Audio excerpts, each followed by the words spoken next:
Minha gravação iniciada, capítulo 8, página 118, Envelhecimento e Morte. É um capítulo meio delicado, né? E a gente, infelizmente, não é criado, apesar de que todos nós sabemos que a gente nasce, que a gente vai morrer, mas na nossa cultura a gente não foi criada para lidar com a morte, tanto que a gente não sabe lidar com ela. Culturas indígenas e outras culturas, elas reverenciam a morte e entendem não como um fim, mas como uma passagem. Quando a pessoa... Eu lembro muito daquele... Não estou lembrando do nome dele, gente. Aquele ator que morreu no Rio. Num rio. Tá bem que o nome dele. E ele estava até com a Camila Pitanga. Ai, gente, alguma pessoa aqui querendo participar da aula. Pronto, ele está só querendo participar, mas ele é bonzinho. Ele... Professora, Eu... o nome dele era Domingos Montanha, se eu não estou enganada. Domingos, ele mesmo, Montanha, ele mesmo. Pronto. Os atores ficaram chocadíssimos. Oi, Jeová, boa noite, meu amor, seja muito bem-vindo. Boa noite, professora. Apresentando um dos meus filhos para vocês. O outro é um maltesco. Daqui a pouco ele deve estar querendo colo também, porque quando um pede colo, o outro fica com fome, geralmente vem pedir também, mas são bonzinhos. Voltando. Espero que esse aí seja mais quieto do que o meu neto, 2 pitbull. Ele é um doce, ele é bem macio. Claro que é pincha, né? A gente não pode... Olha como é doce, olha. É um bestão. Aqui assim, gente, ele é tão doce, tão carinhoso, tão dengoso. Vá puxando. Pronto, ele só queria isso. Beijo e dengo, aí ele desce. Quando eu estou muito tempo dando aula, ele fica carente, aí vem pedir cola e pronto, só isso. Voltando para o que eu estava dizendo. Na época, gente, os atores ficaram, como nós, chocadíssimos, assim, consternados, muito tristes, com aquele sentimento de luto muito grande. E os índios que estavam, inclusive, fazendo parte do seriado e gravando, eles fizeram uma honra, e uma homenagem, e disseram que ele não morreu, que a energia dele voltou para o Rio.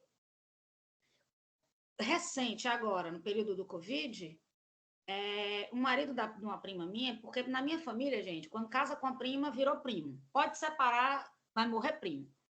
E ele estava com câncer, não sei aonde, já era da zona de risco, ele já tinha mais de 60 anos, pegou Covid, ele morreu da Covid, mas, entre aspas, por conta da situação, né? Tanto que foi muito rápido. Acho que ele descobriu que estava com Covid, foi internado, entubado e morreu. Foi assim, dias, 2, 3, 4 dias. E essa minha prima, ela tem um nível de espiritualidade mais, né, mais paz e amor. E aí ela fez o quê? Já, claro, acordado com ele. Eles têm uma casa em Iparana e tem uma árvore que eles gostavam muito, e na frente da casa deles, literalmente aquela faixa de água em frente à casa deles, que eles gostavam muito. Aí eles fizeram a cremação do corpo dele e espalharam as cinzas nesse pé de árvore, nesse pedaço de mar em frente. E aí, por exemplo, o meu irmão que faleceu, ele está no cemitério. Então, eu fui para um velório, também, graças a Deus, não foi de Covid, mas, enfim, morreu do mesmo jeito. Eu fui para um velório no começo desse ano e fui fazer a visita no túmulo do meu irmão. Gente, é terrível. Você chegar no cemitério, pisando naquela grama, sabendo que seu irmão está enterrado ali debaixo, eu não vou nem dizer o que é que eu fico imaginando, para não deixar vocês deprimidos no último dia de aula. É terrível. Já minha prima, toda vida que ela vai aguar a planta, ela olha para aquela planta e ela diz: o meu amor está aqui. Cada folha que nasce, cada flor que nasce, vocês entendem que ele morreu do mesmo jeito, mas ela tem um significado diferente. Quando ela vai tomar um banho de mar, ela se sente abraçada por ele. Vocês entendem que tudo é morte, mas a leitura que a gente faz muda de acordo com cultura, religião, uma série de coisas. E esse capítulo fala disso. Claro que a gente vai falar da parte prática, né? Professora. Eu. Pronto, Jeová. Pois eu aqui, eu trato a morte como um descanso. Eu ensino isso para minha neta. ensino isso pro meu filho. E já escolhi até a música do meu velório. Vai ser a Via Láctea do Renato Russo. Show. Agora me diga uma coisa. Você tem filhos? Eu tenho um filho e tenho uma neta de 8 anos. Você tem um filho e uma neta. Se o seu filho morresse hoje e sua neta, você ia ver como descanso? Não, porque a lei da vida é os pais morrer primeiro que os filhos, Você né? está entendendo agora o que eu estou querendo te dizer, Jeová? Meu pai teve um infarto, ele tinha 60 anos. Ele vai fazer 79 semana que vem. A gente pode arredondar para 80. Ele tinha 64. 64. Dia 1º de outubro não me lembro não, mas ele tinha 64. Vai fazer 16 anos agora no dia 1º de outubro.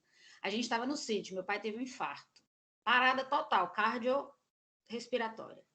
E aí o morador gritou pela minha mãe gritou por mim, eu meti o pé na carreira. Quando eu cheguei, ele estava deitado de bruços no chão, da cintura para cima ele estava... É porque essa minha blusa não é preta. Ele estava dessa cor aqui, de preto, e da cintura para baixo ele estava com cor de defunto. Sem cor. Aquela cor pálida, sem cor. E aí foi tão assim que eu não entendi o que estava acontecendo. Minha mãe começou a girar em torno dele, filho, não me deixe, os gritos chorando, e eu sem entender.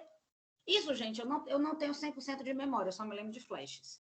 E aí ela foi fazer a massagem no coração. Quando ela foi fazer a massagem no coração, eu entendi que era uma parada cardíaca. E aí, na fração de, eu não sei quantos milionésimos de segundo, me veio imagem, não é nem memórias, porque eu não vivi a situação, mas do que me contaram. Que a pessoa tinha que fazer o boca a boca e olhar para a barriga, porque se o ar estivesse indo para os pulmões, ok. Se ele não tivesse indo para os pulmões, ele estava indo para o estômago, então a pessoa já tinha morrido. Aí eu comecei a fazer o boca a boca e fazer a massagem cardíaca e boca a boca e massagem cardíaca. Gente, eu nunca fiz um curso, tanto que ele ficou com isso aqui roxo, está vivo hoje, benzão, vai fazer 79 semana que vem. Tá mais vivo do que todo mundo aqui. Ele ficou com os peitos tudo roxo, preto, aí o médico ficou até brincando. Mas que diabo foi que fizeram em ti ficar batendo? Foi com tijolo? Meu pai disse, foi com tijolo que fizeram a massagem em mim. Mas eu não sabia o que fazer e como fazer. Fiz. Resumo da ópera. Meu pai disse que foi a melhor sensação que ele teve na vida. Ele disse, minha filha, se morrer for aquilo, é uma delícia, porque para mim eu dormi. Ele, como o Jeová disse, para ele foi maravilhoso, porque ele só se lembra de ter deitado e dormido. Agora, eu e minha mãe, eu fiquei sem voz alguns dias, porque eu gritei muito. Também não lembro. A minha mãe só disse que eu gritava, pai, não morra, mas eu não lembro de nada. E foi terrível. Terrível, porque eu nunca imaginei que o meu pai, um homem tão saudável, tanto que hoje já fez algumas cirurgias de coração, mas a saúde dele é perfeita, se não fosse os problemas de coração, entendeu? E aí foi um choque para todo mundo. Qual foi a primeira preocupação dele? Eu vou começar a organizar toda a minha vida financeira e já deixar tudo a herança para os meus filhos, me organizar, porque eu vou morrer primeiro do que todo mundo. Deixa eu contar um segredo para vocês. O meu irmão caçula morreu primeiro do que todo mundo. Ninguém estava preparado. Entendeu, gente? Então, é um assunto muito delicado, porque como nosso amigo Jeová disse, para ele a morte é o descanso. A dele. A morte de todos nós vai ser um descanso para nós. O problema é quem fica. Esse é o maior problema, é quem fica. Quem vai, muito provavelmente, meu amigo Jeová, descansa. O problema é o cansaço nas costas de quem fica, meu amigo. Porque a gente não está preparado para essa lei invertida. E quem diz que os mais velhos vão primeiro? Quem diz que a ordem é essa? Quem diz que todo mundo vai morrer por idade? Entende, gente, como é doido isso aqui? Mas, infelizmente, uma certeza que a gente tem é de que é garantido. E o mais doido é que 99,100%, só para não dizer todo mundo, eu estou botando 0,00001% da população. Tem certeza de que vai morrer outro dia, mas que não vai ser hoje. A gente não acorda sabendo que vai morrer hoje. Nem sabendo, nem com a sensação. A gente sabe que vai morrer um dia. Mas quando chega uma realidade que você olha e você diz, pode ser hoje, meu amigo, a banda toca diferente. Toca diferente. Professora. Tenho certeza. Eu vi uma coisa sobre a morte tão bonita que o cara não era nem espiritual, era o Clodovil. Ele falou que Deus era tão maravilhoso para a gente que a gente aprendia a morrer todo dia quando dormia. Deus ia ensinando a gente como é que ia ser a morte na parte do dormir, o descanso. Eu achei muito bonito isso aí, não sabe? Mas não deixa de ser. A gente passa E, um terço da vida morto. Olha como é e eu doido. Um falo isso, terço da vida morto. do descanso. Eu falo isso do descanso porque para ficar mais fácil para os que ficarem, caso eu vá primeiro, para minha neta, para o meu filho, Eu entendeu? entendo, mas eu entendo o seu ponto de vista. Para a gente, cada um olhando para a sua morte, de fato é um descanso. Porque, minha amiga, a gente só nasce para sofrer, levar pancada. Acorda cedo todo dia, passa o dia trabalhando, chega em casa à noite morto de cansado, ainda vai fazer comida, ainda vai arrumar casa, ainda vai pro dever de menino, ainda vai não sei o quê, ainda vai para a faculdade à noite, chega em casa não sei que horas, cochila, dorme mal dormido, final de semana tá fazendo as coisas que tem que fazer dentro de casa, nas férias tá fazendo exame, levando para médico, resolvendo as coisas. Não tem vida mole, não. É pancada, pancada, pancada. E eu entendo que, para mim, a minha morte é um descanso. Mas para quem fica, talvez não seja. E é disso que eu falo, que a gente não tem essa criação. Mas, gente, eu sei que todo mundo vai morrer. E por que se fulano morrer amanhã, eu não vou entender só porque ele é novo? Quem disse que tem que ser o mais velho? É muito doido, gente. É muito doido. E ninguém está preparado. A Covid está aí para mostrar que ninguém está preparado. E a Covid foi-se o tempo que é uma doença de faixa etária, viu? E de comorbidade e de idoso. Quando ela quer levar, meu amigo, ela leva uma criança, ela leva e deixa um idoso. Aí não me pergunte como é que acontece, porque eu não entendo, porque quem decide é ela. Aí eu não entendo dessas coisas, não. Mas, gente, vamos lá diferenciar os idosos em 3 faixas etárias. Nós temos os idosos jovens, que vai de 65 a 74 anos. Eles ainda estão ativos, cheios de vida e com algum vigor. Idosos velhos, que vai de 75 a 84 anos. Maior tendência para ter fraqueza, enfermidade, pode ter dificuldade para desempenhar a atividade da vida diária. A gente já começa aquele enfraquecimento mais assíduo, mais forte. E temos os idosos mais velhos, que é 85 anos ou mais. As mesmas características de todos os outros, só que de forma mais acentuada. Infelizmente, gente, quando a gente está com 65, na verdade, já começa depois dos 40. Você começa até os 40, subir na escada da vida, sobe. Quando chegando nos 40, você já começa a descer bem devagarzinho.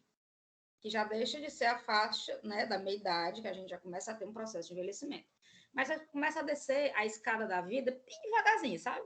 Depois dos 65 anos, você vai descendo mais ligeiro.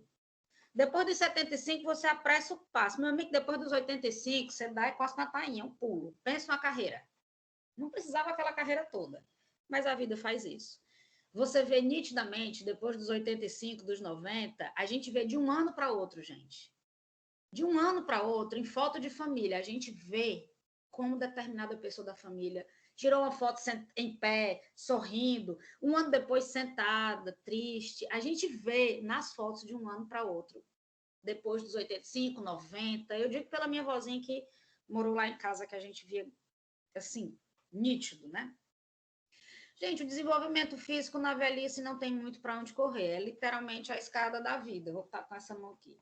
A gente vai, né, quando nasce, vai crescendo, subindo, chega aqui, aí depois começa a descer o envelhecimento, é isso. A parte física, cabelo branco, os ossos começam a ficar frágeis, a gente já não consegue absorver a mesma quantidade de alimentos que antes, começa a engordar com mais facilidade, porque o metabolismo começa a ficar mais devagar.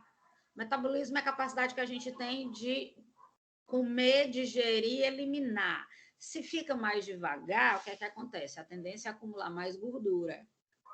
Acumulando mais gordura, a tendência é dar mais cansaço para fazer as coisas e dificuldade. Porque aí pesa nas juntas, nos ossos, e aí vem uma série de sequelas em torno disso. Saúde mental também, gente. Uma coisa bacana, alguém está falando comigo aqui no chat. Ô, Pautila, não tá legal a net. Meu amor, tenta ficar com a gente. Se não der, assiste depois, tá? Tá gravadinho tudo direitinho aqui. Gente, ó, eu sou destra. Eu escrevo com a mão direita. Deixa eu ver se eu acho aqui. Aqui, ó. Dever de casa para quem quiser fazer com a mamãe e com o papai, ou até vocês fazerem também para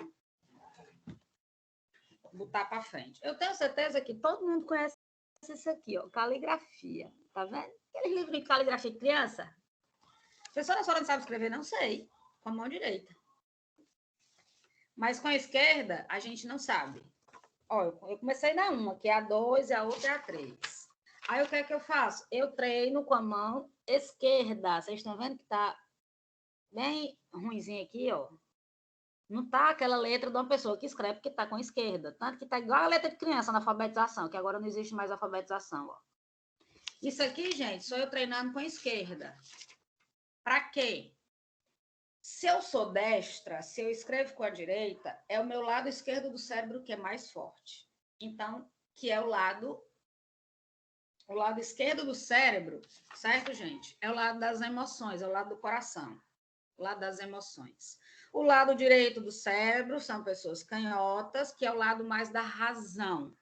Então, eu sou mais emotiva do que razão. Como é que eu faço para equilibrar esses dois lados, já que é o meu lado esquerdo que trabalha mais do que o direito? Eu corto tudo com a direita, eu faço tesoura com a direita, eu escrevo com a direita, chave do carro com a direita, passo a marcha com a direita, abro a porta com a direita, tudo que eu faço é com a direita. É o tempo todo o lado esquerdo do cérebro sendo trabalhado. Como é que eu faço para equilibrar? Eu começo a trabalhar com a mão esquerda, certo? E eu começo a fazer coisas com a mão esquerda e tem uma coisa muito legal. E quem usa as duas? Enamiel, eu acho difícil uma pessoa, não é nem escrever, porque eu também escrevo com a esquerda, mas a questão é de que eu não conheço ninguém que tenha meio a meio a utilizar os dois lados do corpo. Por exemplo, o meu pai, ele é canhoto. Mas quando ele era criança, era defeituoso ser canhoto. Ensinaram ele a escrever com a direita e batiam muito nele, porque ele escrevia com a esquerda. Hoje ele escreve com a direita, mas ele faz tudo com a esquerda. Não, porque eu escrevo com a direita e eu escovo tudo com a esquerda. Eu não sei fazer isso com a direita. Então você é canhoto. Lhe ensinaram a escrever com a direita. Provavelmente na sua infância lhe ensinaram. Porque até pouco E o tempo meu irmão é canhoto. Como é? Meu irmão é canhoto. Canhoto Pronto. mesmo. Então é isso que eu estou querendo te dizer. Se você faz tudo com a esquerda e só escreve com a direita, lhe ensinaram a escrever com a direita. Porque até pouco tempo atrás era feio quem era canhoto, o que eu acho a coisa mais linda. Mas o que eu estou tentando trazer é para a gente trabalhar os dois lados. Como é? E quem tem a mão direita que parece a esquerda, duas mãos esquerdas. Quem tem a mão direita que parece a esquerda. Aí, meu amigo, você tem que fazer caligrafia com as duas. Não tem jeito. Mas entende, gente? Para a gente poder trabalhar o lado do nosso cérebro, da parte de cognição do cérebro, para a gente ter menos esquecimento, para a gente... Quando o Alzheimer vem, o Alzheimer é uma doença. Ok, não estou falando de Alzheimer. Eu estou falando de outras coisas. A minha avó, com 95, foi quando o meu irmão morreu, um tio meu, filho dela, morreu e tal. E aí ela, mesmo não tendo ficado sabendo das mortes, porque esconderam dela, ela não ficou bem. E aí ela entrou num processo degenerativo muito, muito, muito forte. E aí a gente levou no médico e aí minha mãe perguntou para o médico se ela tinha Alzheimer. Aí o médico olhou e disse, com 95? Com 95 anos ninguém tem Alzheimer, não. Tem demência senil. Tem demência por idade. Tem velhice. Alzheimer é quando você tem 50, 60, que não é para você ter aquela demência. Mas com 90, 95, a tendência é você ter naturalmente essa demência. Então, pessoas que trabalham mais com o cérebro tendem a colocar mais para frente essa demência. Quem trabalha menos tende a ficar esquecido mais cedo, repete a mesma história 10 vezes, e aí você faz de conta que a primeira vez que você está escutando aí ri do mesmo jeito, mas você já escutou não sei quantas vezes aquela história, e a pessoa acha que está arrasando. E você entra na viagem, né? Então, gente, esse lado cognitivo, ele é muito complicado, porque a pessoa começa a perceber que está ficando esquecida, começa a entender o que está acontecendo e começa a olhar para os lados e ver os amigos e os irmãos morrendo. E eu vou dizer para vocês uma coisa que me assustou muito. Março, mais ou menos, abril do ano passado, quando começou a pandemia aqui em Fortaleza. Uma amiga minha de colégio, que foi muito minha amiga na época na época de colégio, né, de infância, ia muito lá para casa, eu ia muito para casa dela, a gente ia para a fazenda. E ela chegou para mim e disse assim, nessa época, gente, março do ano passado, abril, ainda não era como é hoje, né? Ainda era tudo muito novo, a gente ainda não conhecia as coisas. Da pandemia, não, né? Ainda estava chegando. E aí ela disse que tinha perdido uma tia. Aí eu disse, mas perdeu uma tia? Como é que pode, rapaz? Porque não é só a gente a partir de 70 anos que morre. Aí eu parei e eu disse, qual a idade dos meus tios? Não tem nenhum com menos de 70, não. Minha mãe tem 77, 78. E meu pai 79. Todos os meus tios é 70 e um empurrão grande. E na minha cabeça, depois daquele momento, eu achava que isso era idade de vó. Vó de quem? No meu caso, já é tio. E aí, gente, cai uma ficha doida de você olhar para o lado e você perceber que os seus irmãos estão morrendo, que você já não tem mais os seus pais, que os seus filhos estão envelhecendo, que os seus amigos de infância estão morrendo. Porque nessa faixa etária, gente, é exatamente isso que acontece. E é muito solitário. Por isso que eu digo, não abandonem jamais os avózinhos de vocês e pais. Dá desespero, dá desesperança, dá tudo isso? Claro que dá. Mas também é uma fase de muita sabedoria. Eu adoro conversar com os dois polos, com criança e com idoso. Aprendo muito com os dois. A criança, ela mostra que eu sou uma completa imbecil, porque ela tem soluções super simples para coisas que menino, mas para mim, para eu descobrir a solução, eu fico 2 horas pensando, a criança chega e diz, tia, faz assim. Eu digo, Val, eu nem tinha pensado nisso. Porque a criança é prática. Ela não tem esse apurrinhamento de vida que a gente tem de tentar encontrar uma solução. Ela vai lá e diz, tia, faz assim. Aí você fica, vale, é mesmo, nem... Sabe? A praticidade e a inocência da infância é linda. Já o oposto, o idoso, eu adoro, porque, gente, é um livro. O idoso é um livro. E um livro gostoso de ser lido. Um livro antigo, não é velho, é um livro antigo. As folhas são grossas, eu fico vendo ao redor como se fosse desgastada pelo uso. Eu acho uma delícia, eu adoro sentar com idoso e ele pode me falar sobre qualquer coisa. Qualquer coisa eu adoro escutar, porque eu estou escutando uma vida. Pelo menos eu vejo assim, né? Morte e desenvolvimento humano. Primeira fase que a gente passa, que a gente conhece, é a negação. A gente fica, não acredito, não. Tá falando sério? Não, mulher, sério? Não, é brincadeira, tá brincando, né? Não, mas fulano ia brincar com coisa séria dessas. Carinha, eu tô falando sério. Fulano morreu. E você não aceita. Depois vem o que a gente chama de deslocamento, que é a ficha cair, sabe? Daquela caída de ficha que você olha e você diz, é verdade. Aí vem aquela pergunta, e agora? Aí vem a terceira etapa, que é a racionalização, que é quando você diz, e agora o que é que eu faço? E aí você vai lá e faz. Professor, e quem não consegue fazer? Uma hora, ou morre de tristeza, e aí a vida fez, ou a pessoa uma hora acorda e faz. Porque o luto, ele tem esse processo e ele é necessário. Eu conheço uma garota que ela deve ter 30 e muitos anos, 6, 7 anos, e uma garota é ótima, né? Mas quando ela era garota, ela estava no Amazonas com os pais, pai, mãe e o irmão mais novo.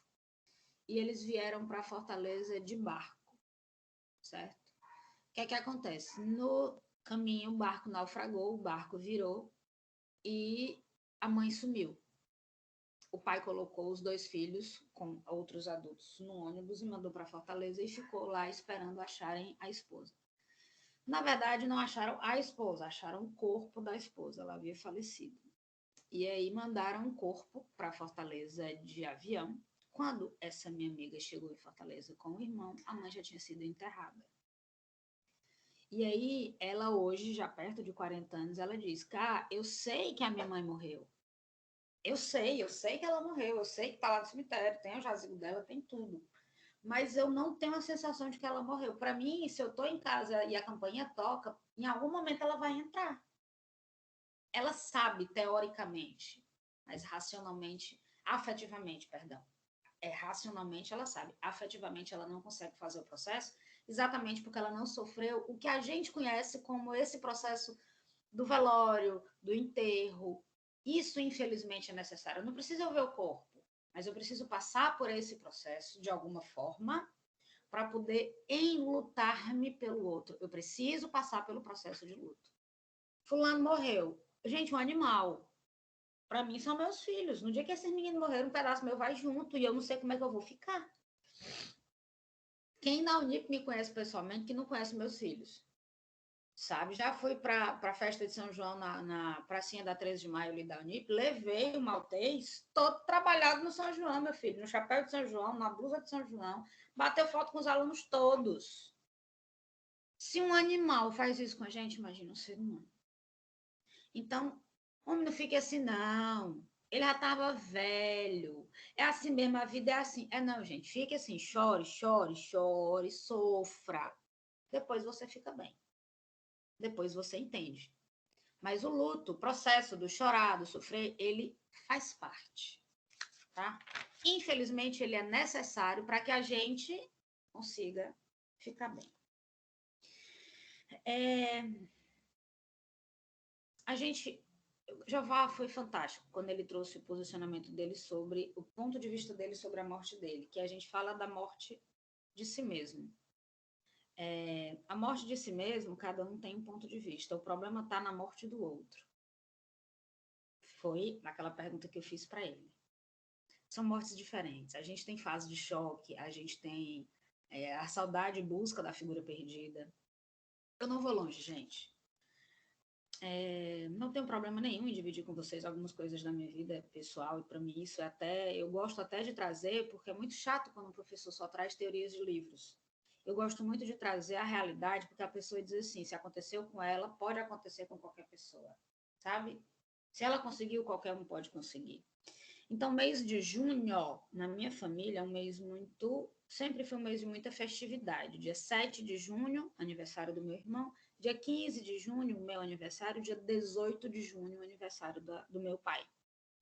E aí, esse é o 5º ano que a gente passa o dia 7 de junho sem o meu irmão. No primeiro ano, no 6º ano, né, atrás, ele estava na UTI. E aí ele faleceu em agosto de 2015. Então, é o 5º ano que a gente passa sem ele na noite de aniversário dele. Quando foi agora, dia 8, alguns primos me procuraram para saber como é que eu estava. Aí eu disse, não, estou bem. Não, a gente lembrou ontem, não sei o que, tá, mas eu não quis lhe procurar porque eu achei que você ia estar muito mal, muito triste. Gente, eu vou dizer para vocês qual foi a sensação que eu tive esse ano com tudo que está acontecendo de pandemia e com tudo que está acontecendo com todo mundo. Dói, dá saudade, dá. Mas eu não sofri. Esse ano eu não sofri. Eu acendi uma vela, eu rezei, eu conversei com ele, sinto que ele me ouviu, sinto que ele está bem. Pessoal, qual é a sua religião? Jesus. Eu sou Jesus e eu sou Deus. E o resto é resto para mim. Mas eu não fiquei triste. Esse ano, não. Saudade, deu saudade. Mas eu também não estou perto dos meus pais. Eles estão viajando praticamente desde o começo da pandemia. Vieram aqui em Fortaleza, acho que 2 vezes, ao longo de mais de um ano para cá. Também não vou estar na companhia dos meus pais no meu aniversário. Também não vou estar na companhia do meu pai no aniversário dele. Alguém ia falar alguma coisa? Então, eu tentei ver da seguinte forma. Eu disse, cara, peraí. Meu irmão tá morto. Beleza. Mas o que é que adianta eu chorar de novo, eu sofrer de novo, sabe? Aí, sabe a sensação que eu tenho, gente? É que eu vou cair no buraco, sofrer bem muito, para depois me levantar. Eu digo, se eu não preciso passar por esse sofrimento, eu só posso, assim, na minha cabeça, se esse sofrimento já não faz mais parte, ele já não é natural, para que eu vou me forçar a sofrer se eu posso ter uma saudade dele, honrando com coisas boas, me lembrando das coisas boas que ele fez, sabe? É uma outra etapa. Não deixo de sentir falta, não deixo de sentir saudade, não deixa de doer. Mas eu já não preciso mais daquela dor que eu precisava há 3 anos atrás, há um ano atrás, há 2 anos atrás. No primeiro ano eu morri junto. No segundo ano, Ave Maria, eu não tinha forças para comemorar o meu aniversário. Hoje é diferente. Faz parte desse processo de luta, essa aceitação. Não é que a gente deixe de ter saudade, não é que deixe de doer, é que a gente vai lidando, não vou dizer melhor, mas menos pior, sabe? Gente, luto infantil. A criança se desorganiza completamente. Ela perde noção de tempo, de espaço, ela perde noção de referência. A gente não pode ou não deve mostrar uma pessoa no caixão para uma criança. A gente deve contar que virou estrelinha, está no céu, está com o papai do céu.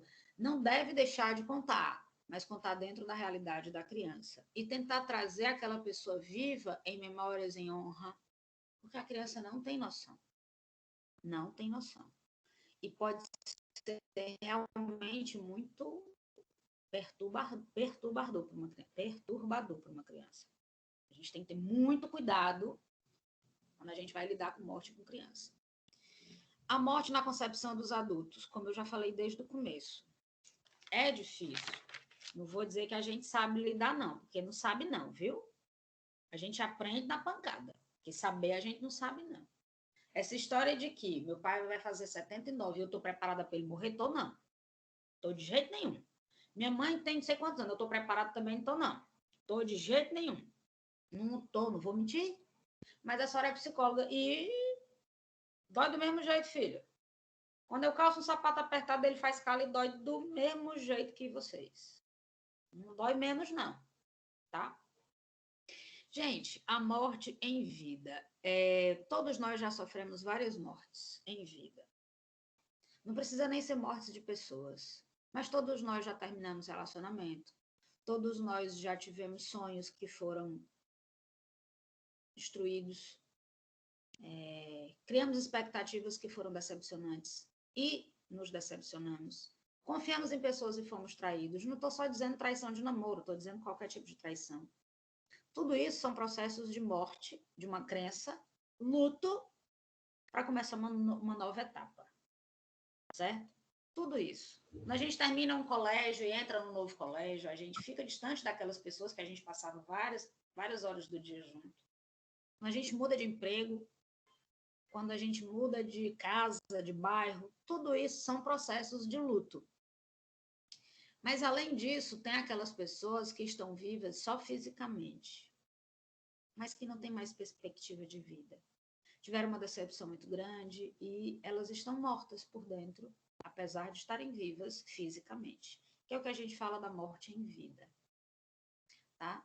Tem pessoas que estão doentes e que ficam fazendo tratamentos paliativos, entre aspas, esperando a morte chegar, que também eu não acredito que essas pessoas estejam vivas, porque toda noite, quando a gente dorme, a gente tem aquela experiência com a morte. A questão é que a gente tem uma crença de que amanhã a gente acorda. Essas pessoas não sabem se vão acordar amanhã. Então, é um assunto delicado, mas é um assunto, infelizmente, necessário e faz parte de todos nós. Professora, Eu, a senhora acredita que uma pessoa que já faleceu possa se comunicar por sonhos? agora você me apertou, você me abraçou. Tá falando comigo? Carliane. Carliane, mulher, tu me lasca. Amiga, O meu avô faleceu. Era a mesma coisa que eu ia perguntar. O meu avô faleceu já faz uns 4 anos, só que eu não pude ir no velório, né?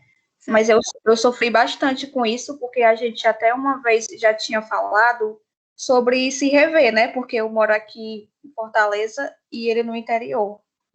Só que isso nunca aconteceu. Depois que ele faleceu, eu sonho constantemente com ele e sempre ele me fala alguma coisa, né? Tá, Carliane, eu vou te dar 2 respostas, tá certo? Para poder não ofender nenhum aluno que esteja assistindo a nossa aula ou que porventura venha a assistir, tá certo? É. A pergunta que você fez é o que eu acredito, não foi essa a pergunta? Foi. Então você fez uma pergunta pessoal para mim, não foi nada a ver com a matéria, correto? Isso. Pronto. Sim, acredito. Eu acredito que existe vida após a morte, eu acredito que existe algo que eu não faço ideia do que seja depois daqui. Acredito num bocado de coisa, certo? Não acredito, mas isso aqui sou eu, tá bom? Eu não acredito que exista ninguém bom. Eu não acredito que exista ninguém ruim. Eu acredito que todo mundo é uma moeda e ela tem os dois lados.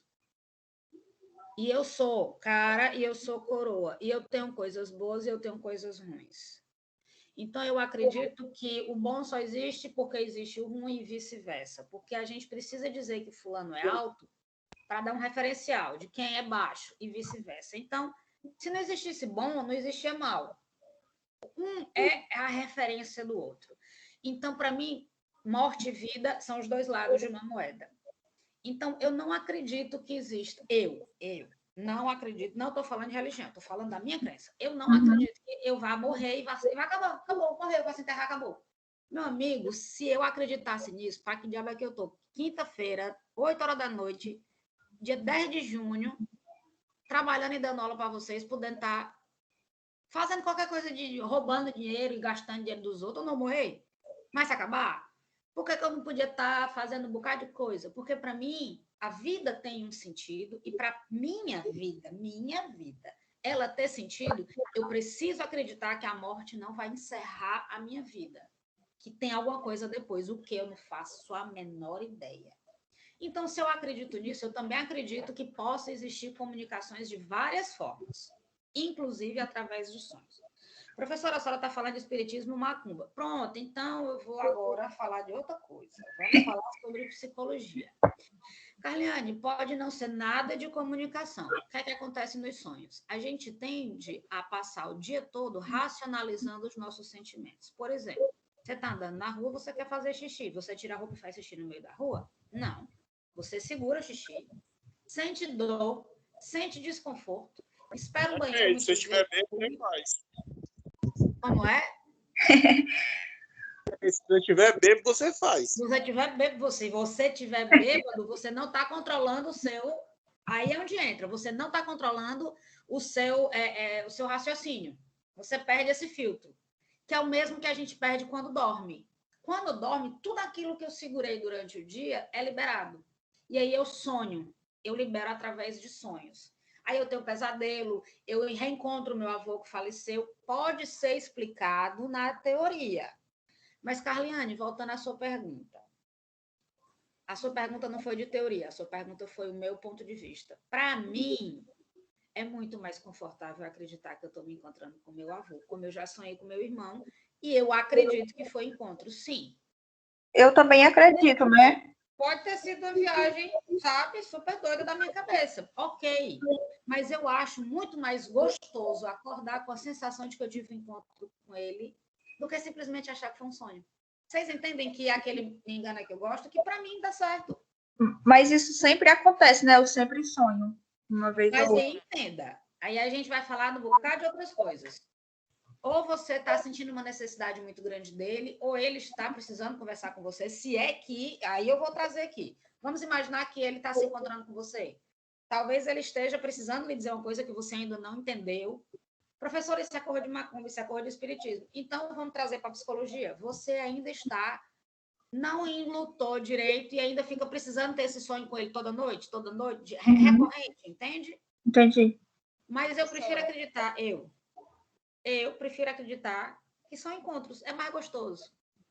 Eu acordo mais feliz. Se for só o lado da psicologia, eu pelo menos acordo mais feliz e acordo com a sensação de que eu tive um encontro com ele. Se for só isso. Se não for, eu prefiro acordar de uma forma que me tranquilize e o dia seja mais leve. Porque eu não vou ter provas nunca se foi o meu psicológico puxando ou se foi um encontro real. Eu vou morrer sem saber, quer dizer, talvez depois que eu morrer eu descubra. Até lá eu não vou saber. Então, a mim me convém acreditar que eu encontrei. Mas aí você perguntou, graças a Deus, para mim, ainda bem, que aí tá gravado, por depois não vai dizer besteira, porque eu tô falando do que eu acho, né? Porque são as perguntas que vocês me botam num canto complicado.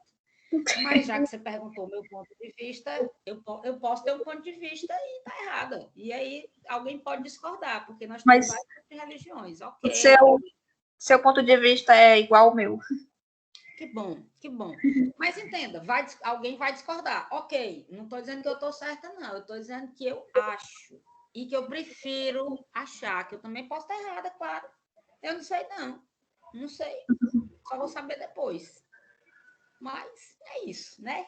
Isso. Meus amores, capítulo encerrado, disciplina encerrada, semestre encerrado, notas lançadas, já estavam lançadas, vocês lembram? Tanto da segunda como a de hoje. Muito obrigada pelo semestre, muito obrigada por essas aulas incríveis, vários de vocês sempre muito presentes nas aulas.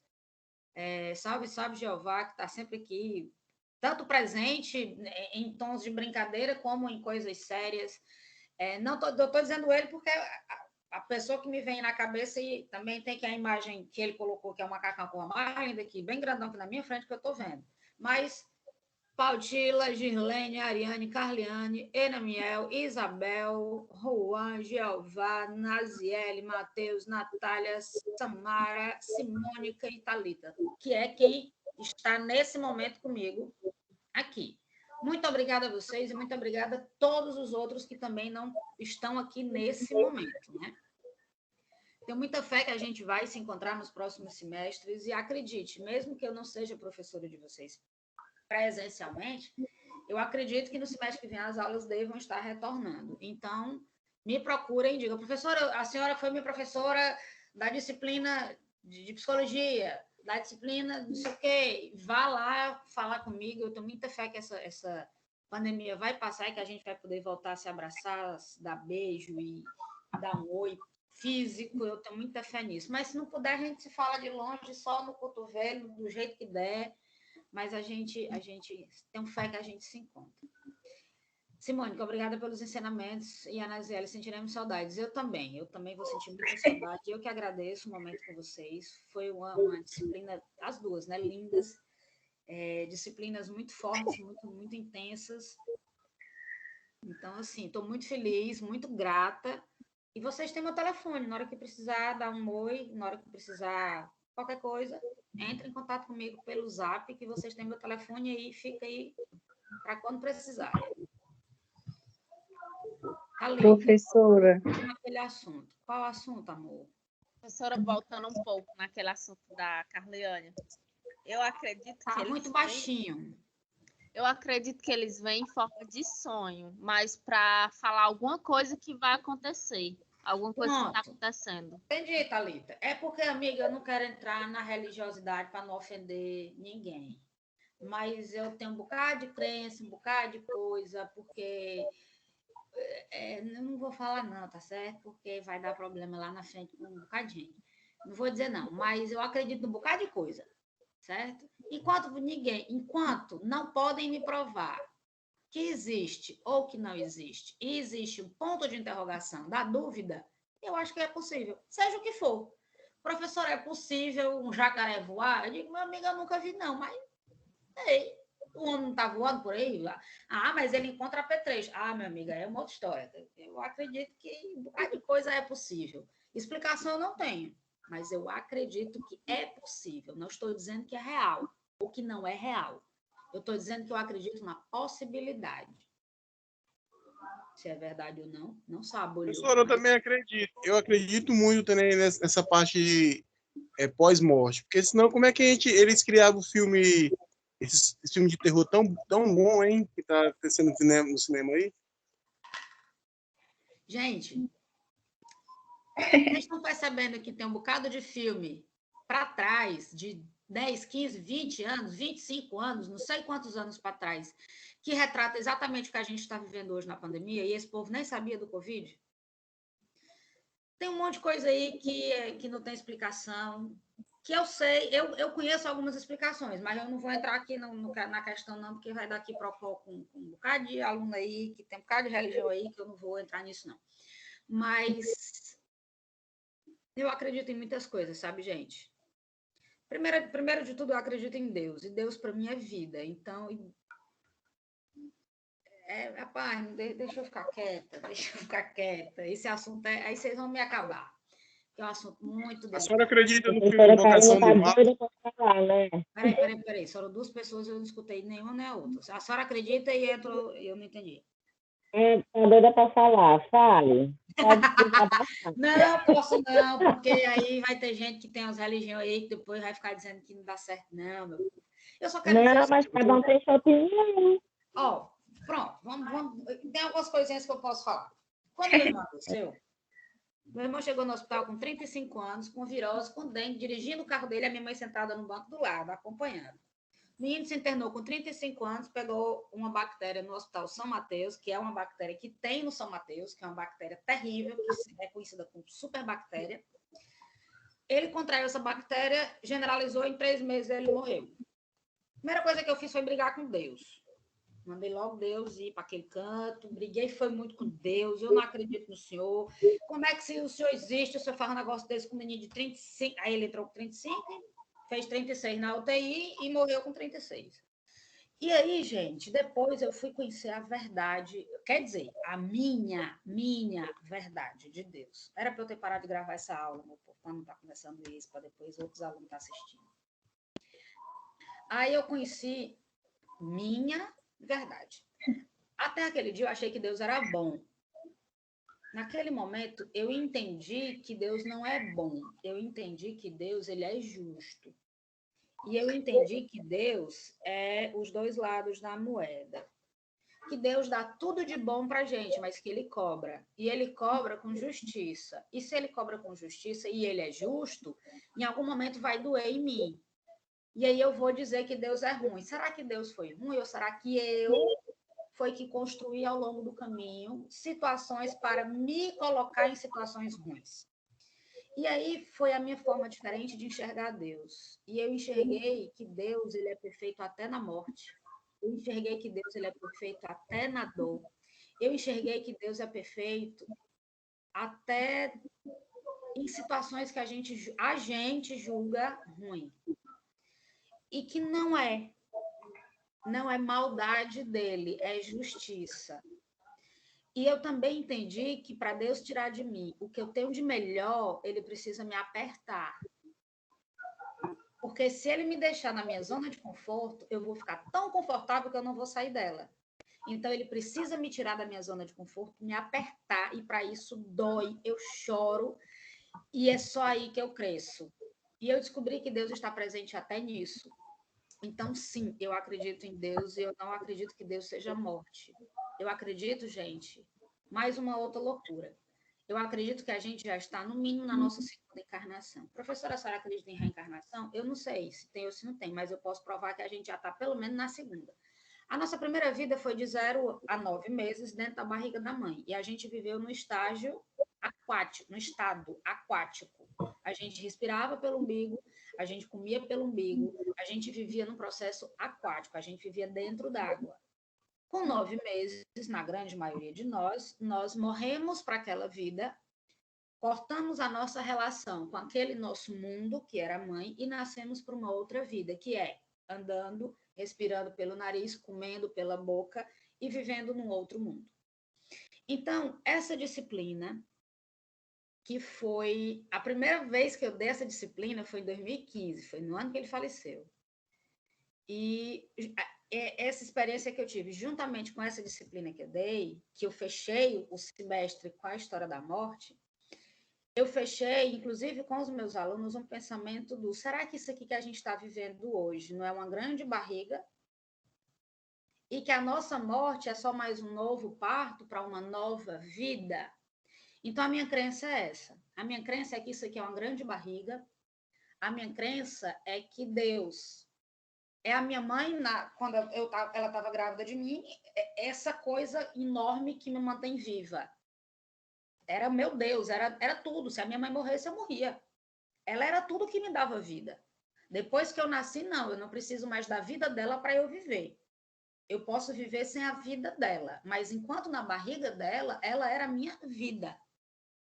Então, a minha crença hoje, gente, é essa, é que a gente está dentro de uma grande barriga e que a nossa morte vai ser só mais um parto para uma outra vida, não faço ideia de qual seja. É a minha crença, por isso que eu não queria dividir, porque é um negócio meio, sabe, não tem muito a ver com a disciplina. Tem, quer dizer, tem tudo a ver com a disciplina, mas é outra história, entendeu? Na reencarnação. Eu espero não ter chocado vocês, mas é assim que eu vejo. Esse aí é o Eu seu ponto de acredito na vista. reencarnação. E eu acredito nisso aí também, viu? Para mim, gente, não faz sentido tudo isso que a gente passa para morrer e acabar. Qual é o sentido? O que é que eu estou fazendo aqui? Para que eu estou ensinando vocês se no final todo mundo vai morrer? Para que a gente tem que aprender? Para quê? Entende? Se não tem uma coisa depois. Então, eu acredito, só não sei o que é. Aí eu não sei não. Pergunto não, que eu não sei não.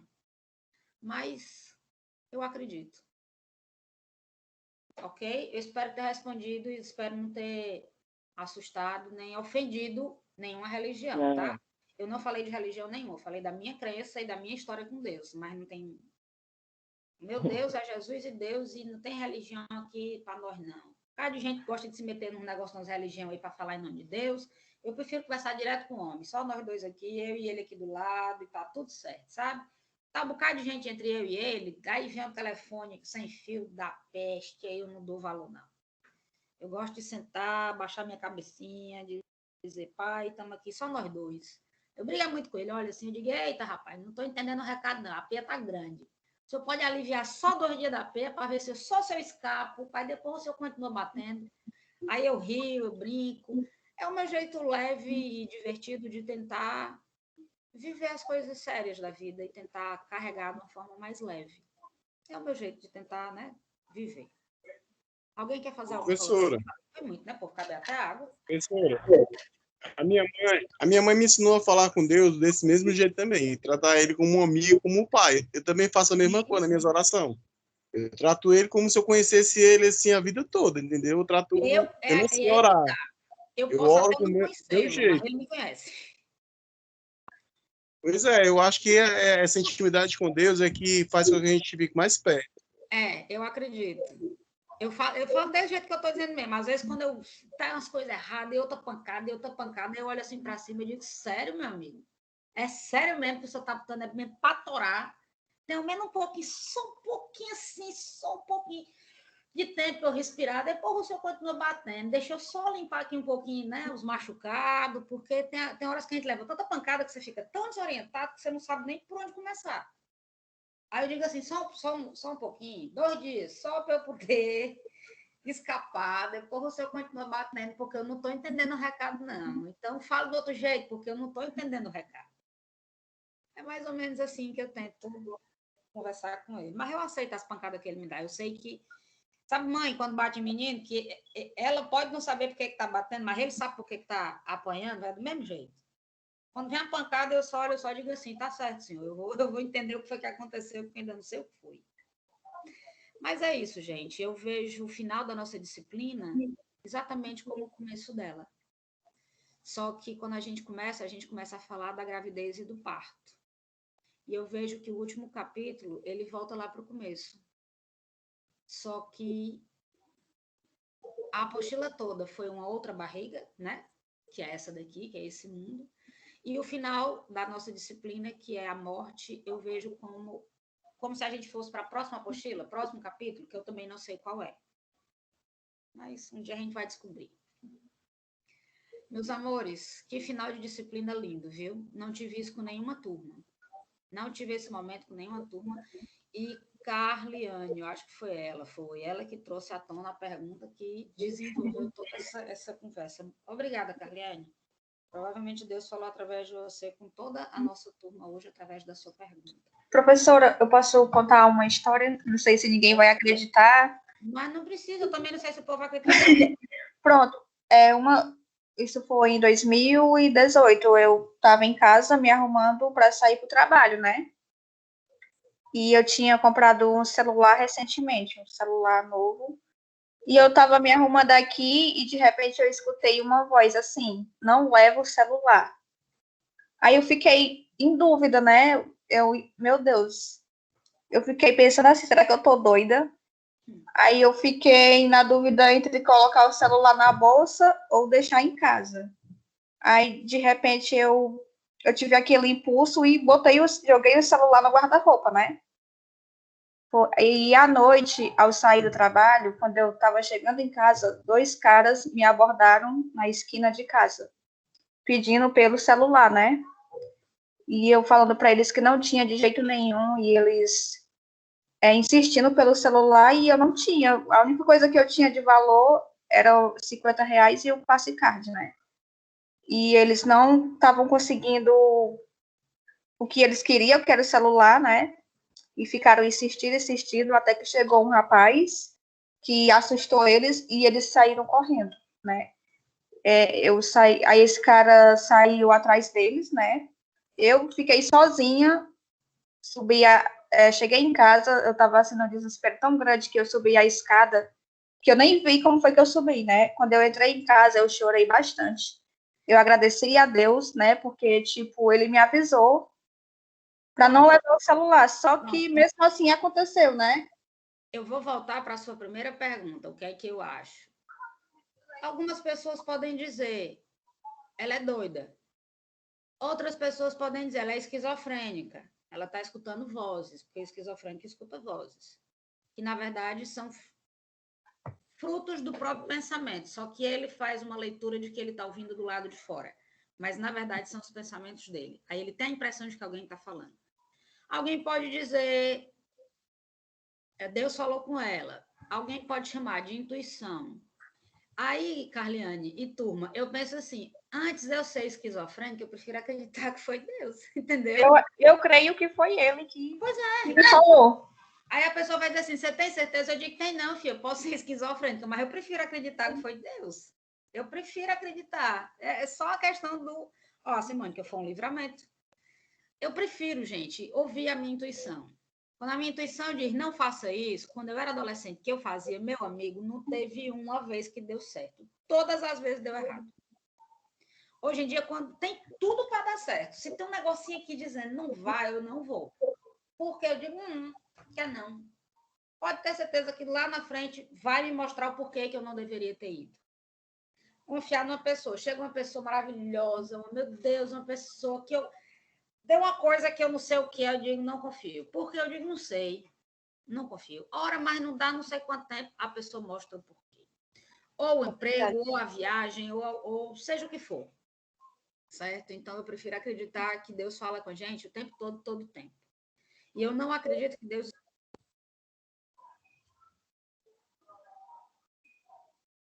Vixe, tá mudo. Professora, tá mudo. Ficou mudo. Não tá ouvindo mais não, professora. Eu sei porque ele ficou... Desculpa, é porque já está com mais de 1 hora de aula e aí o aplicativo começou a bugar a gente. Pronto. Ah, tá certo. Deixa eu falar, professora, deixa eu falar uma coisinha, dá tempo. Não, dá tempo. Eu não sei se o aplicativo vai deixar, porque ele acabou de quase derrubar nós. Diga. Eu sou evangélica, eu fui criada no evangelho, desde criança. E isso tudo que você falou é Deus puro e na terra, sabe? Só tem uma coisa assim que eu não creio porque está na Bíblia, né? Então não é a religião, é a Bíblia. Você entendeu por que eu não quis mexer? Então, a Bíblia diz que a pessoa, quando falece, quando morre, ela fica dormindo até o dia do arrebatamento. Então, eu creio nisso. Mas cada um crê no que tem. Perfeito. Né? É a Isabel que está falando comigo? Sou eu. Isabel, mas você entende que, entre aspas, você também acredita que existe uma vida após a morte? Sim, de que forma? Deus nos prometeu. Está voltar. Ele prometeu a gente que vai... Mas não acaba. Tu tá entendendo? Não acaba, é verdade. Pronto, é isso que eu estou lhe dizendo. Eu acredito que tem alguma coisa. O que eu não sei, não. Eu creio, eu tenho certeza disso. Eu também. Outra coisa das vozes, essa questão de arrebatamento é Deus falando com a gente através do Espírito Santo de Deus. Por quê? Jesus, quando subiu ao céu, ele disse, né, que ele ia, mas deixaria com a gente o Espírito Santo. Então, o Espírito Santo está aqui sempre, o Espírito Santo de Deus, é Deus puro e na terra junto com a gente. Né? Pronto. É só isso que eu queria dizer. Vocês entendem que as religiões, por isso que eu tenho muito, Ave Maria, eu piso em ovos para falar de alguma coisa relacionada à religiosidade. Porque as religiões têm leituras diferentes sobre a mesma coisa, entende? E aí, gente, quem de nós está certo? Por que uns estão mais certos que os outros? Porque eu não sei. Por isso que eu gosto sempre de dizer assim, eu acho. Não estou dizendo, entendeu? Para poder... Não, mas eu não vejo sentido uma pessoa... Eu não vejo sentido de uma pessoa me dizer que não acredita em Deus. Aí uma vez eu perguntei para uma pessoa, eu digo, você é ateu? Ele disse, graças a Deus. Eu digo, em nome de Jesus. Aí eu entrei na brincadeira, sabe? Mas eu também tenho que respeitar, gente. Eu acredito. Como é que eu vou provar para ele que Deus existe se ele está incrédulo? Não tem como, porque qualquer situação que eu trouxer para ele sobre a minha experiência com Deus, para ele não vai ter significado científico. Então, eu não entro. Gente, o aplicativo já está aqui me avisando de novo. Naquela hora foi um aviso e agora vai já cair a ligação, a nossa reunião. Antes que derrube na cara de vocês, porque ele está sendo mal educado, eu vou mais uma vez agradecer, vou encerrar a gravação, porque ele vai já derrubar na cara de vocês, como ele fez agora. Ele botou no mute mal educado, não fui eu, não. Meus amores, beijo. O que precisarem de mim, entrem em contato comigo no WhatsApp, conversem comigo. Beijo para todos e a gente se encontra em nome de Jesus. Gostei demais da sua aula. Que bom, Gostei demais, gente. senhora. Obrigada. Beijo. Obrigada de verdade.